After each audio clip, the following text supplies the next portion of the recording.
all-out war. Israel has announced that its military has conducted exercises simulating maneuvers in Lebanon. It comes as the Prime Minister, Benjamin Netanyahu, prepares to address the United Nations General Assembly later today. Israel has launched waves of deadly airstrikes on Lebanon since Monday, killing at least 650 people, forcing thousands more to flee. General Herzi Halevi, the army's chief of staff, has told soldiers in northern Israel the air attacks on Lebanon will continue. And the aim is to destroy Hezbollah's infrastructure and possibly to prepare for a ground offensive. Israel says all of this is to allow its citizens displaced by Hezbollah rocket attacks in the north to return safely to their homes. Hezbollah has said it will keep raining its rockets on Israel until there's a ceasefire in Gaza, and that's something that appears increasingly remote. But what about ordinary Lebanese who are caught in the crossfire? I'm pleased to tell you that the ambassador of Lebanon, Kabalan Frangieh, joins us now on the line. Your Excellency, thank you so much for your time and thank you for joining us. Thank you for having me. Good morning. Take us through the latest in Lebanon.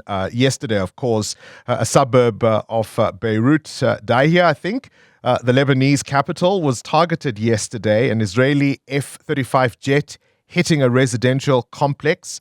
When you see images around that kind of thing with the Israelis say they are targeting Hezbollah, how do you respond? Because I'd presume there are ordinary Lebanese citizens who are not part of Hezbollah caught in the crossfire.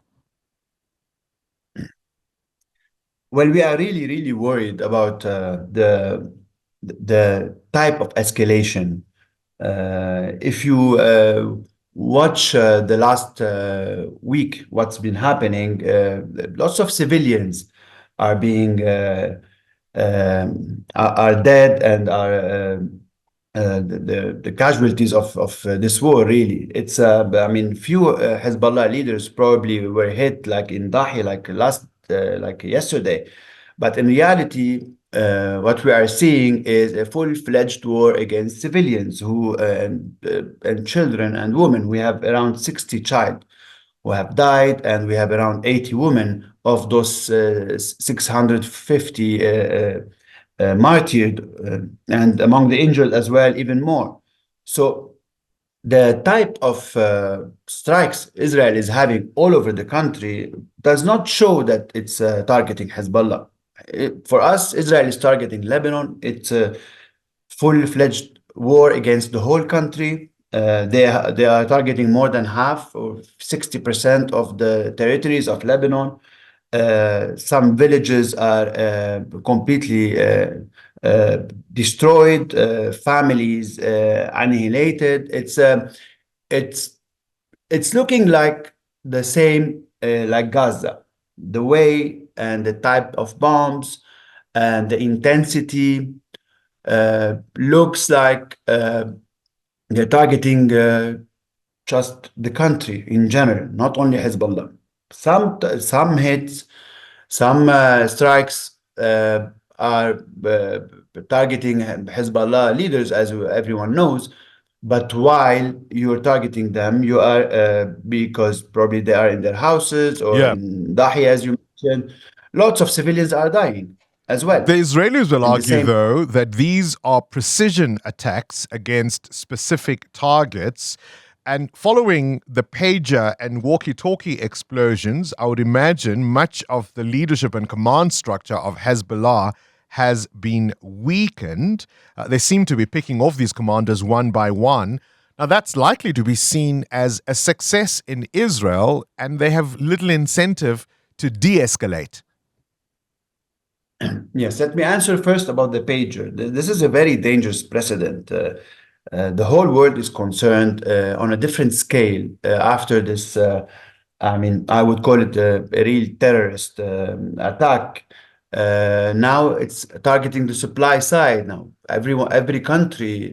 Yesterday, Norway issued arrest warrants for someone who's involved in it, without being involved directly in that conflict. And we saw in the Security Council, the permanent representative, the ambassador of Korea, really worried about the supply side part of it. So now You can put explosives in any electronic now and send it anywhere in the world, in batteries, even in food. Even that's a very dangerous precedent. Now, if you want to go back to the war, there is a war between Hezbollah and Israel, but we see it now as the Israelis are acting the way they are hitting in that intensity. Listen, Lebanon has had many invasions of Israeli invasions in the past. We've had many. They occupied our territory for a long time. We've never seen that scale. We never saw this intensity before. 500 persons died the first day on Monday. This is even, I mean, in our civil war, we never had 500 person dying in one day. So this is unprecedented. The scale of the attacks are sometimes just attacking villages, and lots of innocent people are dying. And I think that this is madness, to be honest with you. I Are think you someone has to stop. are you Yeah. anticipating a ground invasion? Well, everything is possible. I mean, the Israelis maybe are declaring that they are preparing for a ground invasion. We hope not. We hope that yesterday there was a serious initiative to end the war. The G7 plus some UAE and Saudi Arabia and Qatar had like a intent declaration of intent or an appeal to have a ceasefire. The Prime Minister of Israel accepted before he took the flight to New York. And then he said maybe, and then he said, I never heard of it, and then he rejected the appeal, although Lebanon had accepted it. So, and that was an American-French appeal. So we really are looking for a ceasefire. The Lebanese government does not want this war. I can't speak on behalf of Hezbollah. They say they don't want this big war, but I know that my government does not want this war. Let me ask you this question. Has there been pressure put by the Lebanese government on Hezbollah, for example, to cease their rockets exploding over northern Israel? You cannot. This has to be a deal. Both parties have to stop. Israel has to stop its strikes, and then, of course, it's a deal. Hezbollah will stop its also sending missiles to Israel. It should be an agreement. One side cannot stop. But what I can say is that the Lebanese government yesterday accepted the French, American, G7, and 3 Arab countries declaration and appeal for a 21-day ceasefire, and the Prime Minister of Israel accepted at the beginning. This is why the appeal was released and issued. And then when he reached New York, he said, no, we don't accept. That's why I was asking you the question earlier, that in Israel, all of this will be seen as a success. The idea that they're picking off Hezbollah commanders, weakening their command structure. So there's little incentive for Netanyahu to back down.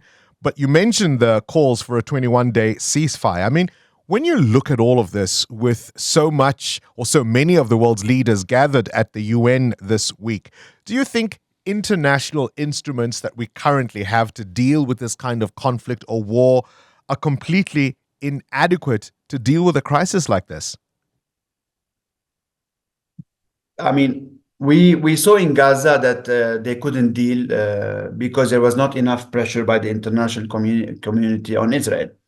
In our case now, there was an appeal, the American and the French, as I mentioned. Now, the Security Council has been meeting on this issue and will meet probably in the coming days. But the problem is that every country is concerned. Every nation is concerned that this can be a regional full-fledged war. This is a very dangerous war. This is there is no. You mentioned that the Israelis might be happy that they are having a good. Let's say they're having good results. No one will go out as a winner from this war. We only see blood of people. We only see that this is a war that can really, really go big. And this is why the G7 and the French and the Americans and the other countries appealed yesterday that we should have a ceasefire. They don't want to be Yeah. involved. No one wants this big war. So this is a very concerning issue. Plus, there's only one way out. It's a diplomatic solution, and there should be a peace, a deal in Palestine, a two-state solution. That's the only way to get security for Israel and for all the countries, neighboring countries of Israel. All right, Ambassador of Lebanon, Kabalan Frangieh, appreciate your time for joining us this morning. There are, of course, concerns about an escalation of the fighting between, now essentially, not just Hezbollah, but Lebanon and Israel. Current events, developing stories, tough questions. Your voice making a difference. This is Breakfast with Bongani Bingwa.